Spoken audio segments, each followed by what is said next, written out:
Okay guys, this is the last set of videos. We're going to talk about law of large numbers and the central limit theorem. I'm just going to do kind of a light coverage of them because we don't have a lot of time here in the last part of the semester, but it's definitely something that you need to see in a class like this. So first of all, we'll talk about the law of large numbers. Before we get there, I want to prove a couple of propositions.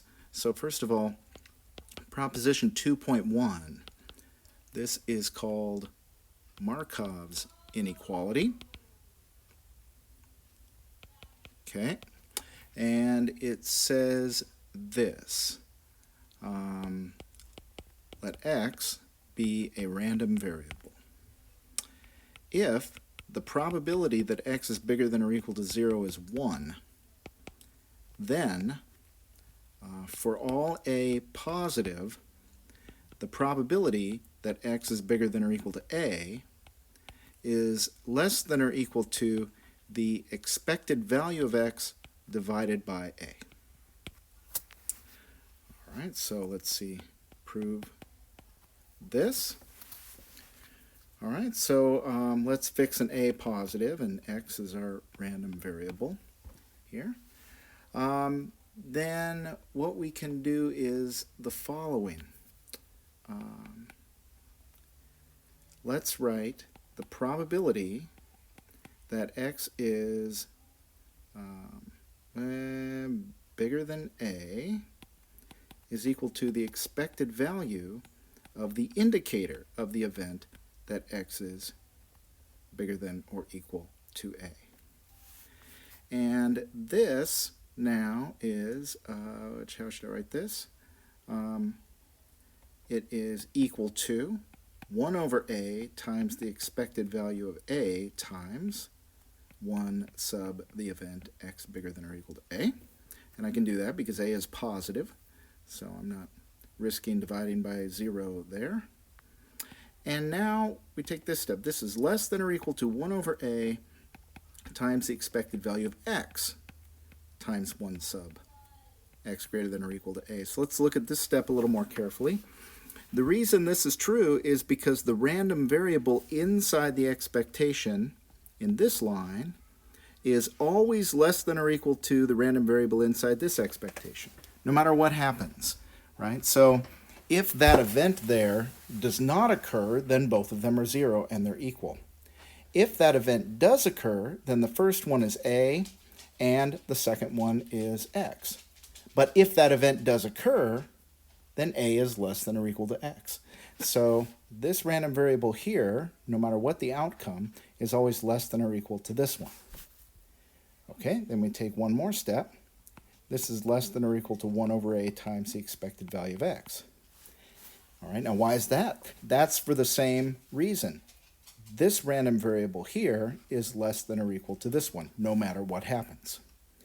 Right? If that event there, the event right here, if that event does not occur, then the middle random variable, this one, I'm going to just keep rewriting these arrows. Okay? If this event does not occur, this random variable is 0 and this random variable is x. But x is greater than or equal to 0. So then it works. Now what if this event does occur? Well, if this event does occur, then the indicator is 1 and then they're both just equal to x. So this one here is less than or equal to this one. And that's the end.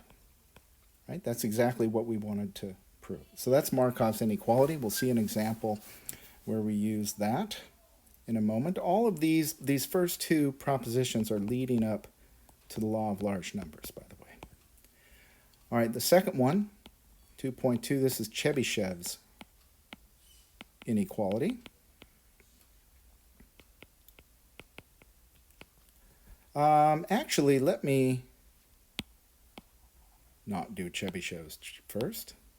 Let me do proposition 2.1 and a half, which says this: let x be a random variable. if the expected value of x squared exists, and of course, meaning exists, think about the expected value, right? It is, for us, either a series, if the random variable is discrete, or an integral, if it's continuous. A series can be divergent, and an integral, an improper integral, can also be divergent. And when they're divergent, we say the expected value does not exist. So if it exists, then it's convergent, and if it's convergent, it means it's a real number. So it's redundant to say this, but I'll say exists as a real number. And I say that because sometimes you'll hear people say, oh, this expected value is infinity. Now, what they mean by that is the same thing you mean in calculus when you say, oh, the limit of x squared as x goes to infinity equals infinity. You don't mean that the limit exists. You mean it does not exist, but the specific manner in which it diverges is that it goes to infinity. Okay, so if the expected value of x squared exists as a real number, then the expected value of x exists. Okay. Now, we can't prove this. This is beyond us. But it's such a fundamental fact, and it's just going to make the what we're doing in this section so much easier. I will tell you that it uses something called Jensen's inequality, which is a very big result in probability theory and just in analysis in general. But that's what it is. If you wanted to Google that and see what you could glean from reading into that, you could. Okay, now with that fact behind us, let's look at proposition 2.2. And I'm going to write it this way. Let x be a random variable. And suppose that the expected value of x squared exists. All right. Now, if that exists, then so does the expected value of x. So let's let mu be the expected value of x, and let's let sigma squared be the variance of x. Okay.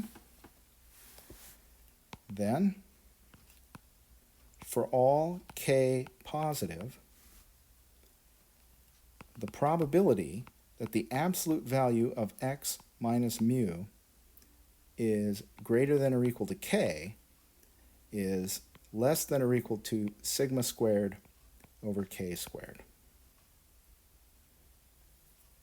All right, now we'll prove this, and we'll use Markov's inequality to prove this. All right, so let's let y be the absolute value of x minus mu squared, and let's let a be k squared. Okay. So by Markov's inequality, the probability that y is greater than or equal to a is less than or equal to the expected value of y divided by a. Okay. So the probability that absolute x minus mu is greater than or equal to k is equal to, well, that inequality inside the probability is going to be true if and only if this inequality is true. I just square both sides. So those are the same events, so they have the same probability. Right? That is just the probability that y is bigger than or equal to a, which is less than or equal to the expected value of y over a. Now what's that? That's the expected value of x minus mu squared divided by a, but a is k squared. And that numerator, by definition, is the variance. Right? And that's what sigma squared is. It's the variance of x, and the numerator here in our last line, by definition, is the variance. So this is the variance of x over k squared, so that equals sigma squared over k squared. Okay, let's look at an example or two here. So here's example 2a in the book. Suppose that it is known that the number of items produced in a factory during a week is a random variable with mean 50. What can be said about the probability that this week's production will exceed 75? And part B, that was part A. Part B, if the variance of a week's production is known to equal 25, then what can be said about the probability that this week's production will be between 40 and 60? So here x will be a random variable, and it is the number of items produced in a factory during a week. So number of items produced in the factory this week, or this coming week, if you might want to think about it like that. And what we know is about that it's a random variable, and all we know about it, we don't know its distribution, but we know that the expected value of x is 50.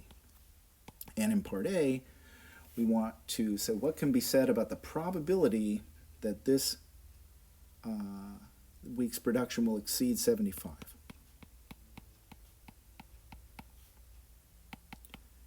Well, we're not going to be able to say what this probability equals because we don't know the distribution. There's no hope for that. But we might be able to get an upper bound using one of the inequalities. And we will if we use Markov's inequality. So x here is a number of items. So it's clearly a non-negative random variable. Because it's non-negative, that means that Markov's inequality applies. 75 is a positive number. So we can use Markov's inequality. All the hypotheses check out. And Markov's inequality implies that the probability that x is greater than or equal to 75 is less than or equal to the expected value of x over 75, which equals 50 over 75, and that's 2/3. Now the actual probability could be much smaller than 2/3. We don't know because we don't know the distribution. So this is not meant to be an approximation. It's not meant to say that the probability that we're looking for is close to 2/3. It may be it could be much smaller than 2/3. This is just to say that that's an upper bound. Now in part B, they say, well, suppose we knew a little bit more. Suppose we knew that the variance of x was 25. Then what could we say about the probability that this week's production is between 40 and 60?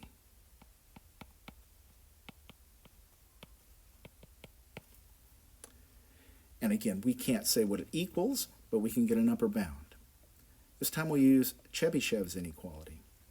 So Chebyshev's inequality is, we have to have that expression x minus mu in there. Here mu is 50.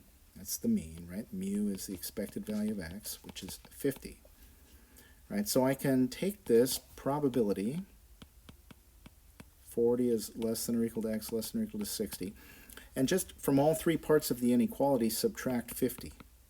Right? So negative 10 less than or equal to x minus 50, less than or equal to 10. And then that I can rewrite as the probability that absolute x minus 50 is less than or equal to 10.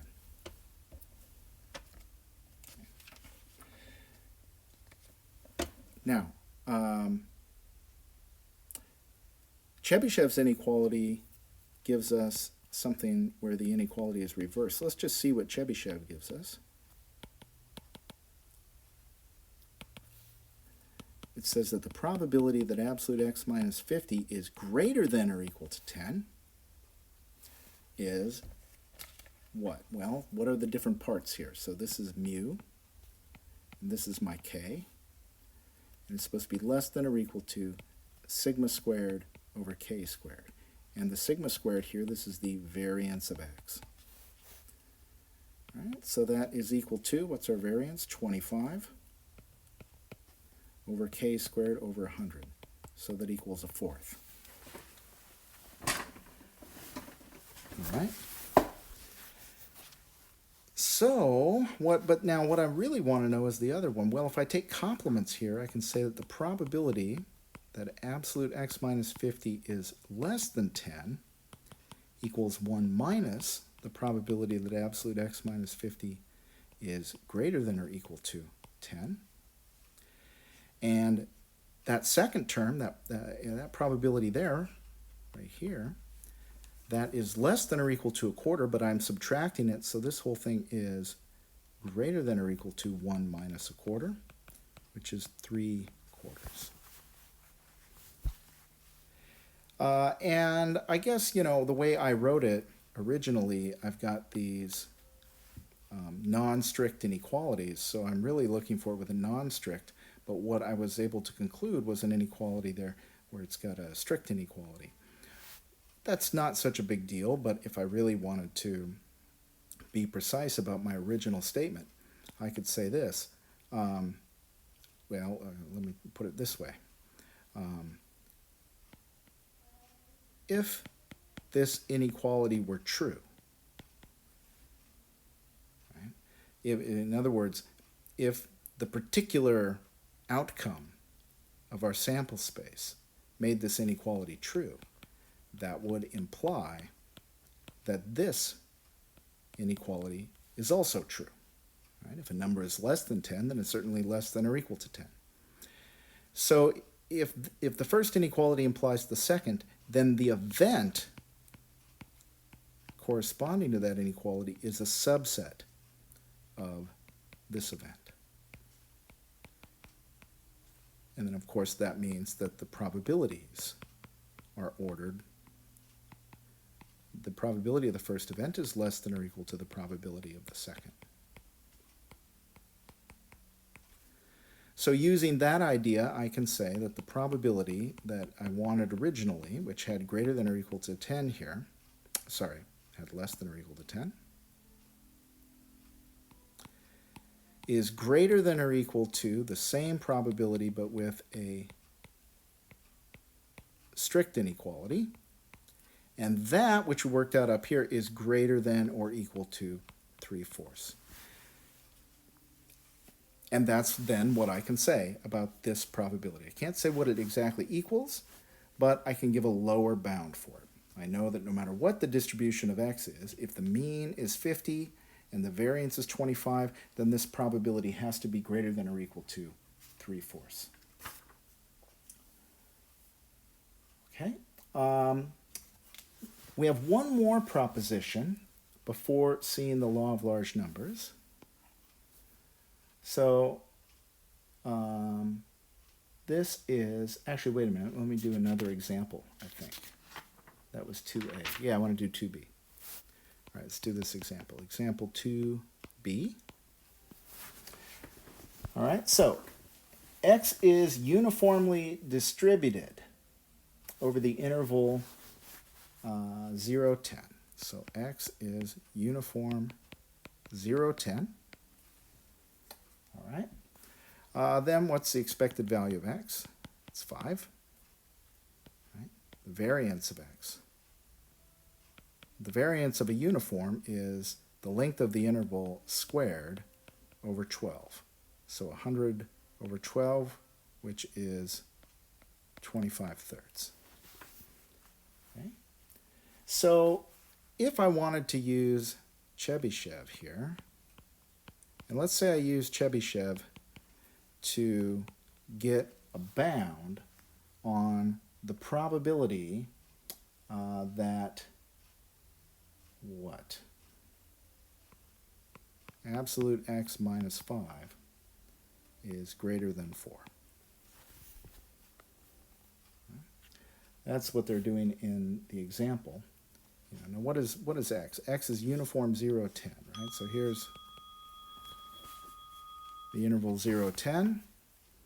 Here's 5.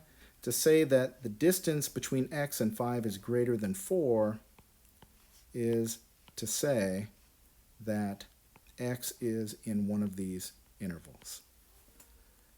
Okay? And Chebyshev says that the probability that x is in one of those intervals is less than or equal to the variance of x divided by 4 squared. So what is that? Well, I'll just go with what they put in the book here without getting the calculator out. It's about 0.52. That's an upper bound for this probability. But because this is such a simple example, we know the exact probability. Right? The total length of these two intervals is 2. The total length of the intervals 0 to 10 is 10. This is just 2/10. 1/5, 0.2. And the purpose of this example is to show you concretely, at least in this situation, that Chebyshev's inequality really is just giving an upper bound. It's not giving you any kind of number that is meant to be close to the true probability. 0.52 is a terrible approximation to 0.2. Okay, so these are really just for upper bounds, not for concrete approximations. I'll let you read the other half of 2b on your own. It's just another one of these, but using a normal instead of a uniform. Okay, one last proposition before the law of large numbers. All right, let's let x be a random variable. Suppose that the expected value of x squared exists. It exists. If it exists, then the mean exists, so let's let mu be the expected value of x. And the proposition says if the variance of x is 0, then the probability that x equals mu is 1. So in other words, if you have a random variable and the variance is 0, then it's not random at all. It's just equal to a constant, and that constant is, of course, its mean, because the expected value of a constant is itself. Okay, let's prove this. All right, let's let an be the event that x minus mu is greater than 1 over n. Now, just like we did previously, if the outcome of our sample space is such that this inequality is true, well, that would imply that this inequality is true, because 1 over n plus 1 is a smaller number. And therefore, the event an is a subset of an plus 1. So these events are increasing. So therefore, we can use continuity from below, one of our axioms of probability, to say that the limit as n goes to infinity of the probability of an is equal to the probability of the union, the infinite union of all of them. And let's call that A. All right. And what is A? A is the union, as n goes from 1 to infinity, of these events. And if I write them out in more detail, it's the set of all outcomes in our sample space such that this inequality is true. And I don't want to hammer on these details, and I'll leave it for you to, pause, take a screenshot, whatever you want to do, and think this through. That infinite union is in fact equal to the set of all outcomes in capital Omega such that this absolute difference is positive. Okay. If little omega is such that that thing is positive, then there's got to be an n so that this inequality is true, and then it's in the union. Conversely, if little omega is in the union, then it's in one of these, at least one of these, and of course that shows that this inequality must be true. Okay, so what that means is that the probability that x minus mu is positive is equal to the limit as n goes to infinity of the probability, oh, let me move this. There. The probability that x minus mu is greater than 1 over n. And that probability we can apply Chebyshev to. So that's going to be less than or equal to the limit as n goes to infinity of the variance of x over 1 over n squared. Okay. So now, what is the variance of x? Coming back up here. The variance of x is 0. That's our hypothesis. So that's 0. Oh, okay. So that means that the complement has probability 1. So the probability that x minus mu, if it's not, that's a non-negative random variable because of the absolute value. So if it's not positive, then it's equal to 0. And that probability has to equal 1. In other words, the probability that x equals mu is 1. Okay, so we've seen all the propositions, the examples leading up to it. We're now ready for the law of large numbers. Let's stop the video and make another part for that.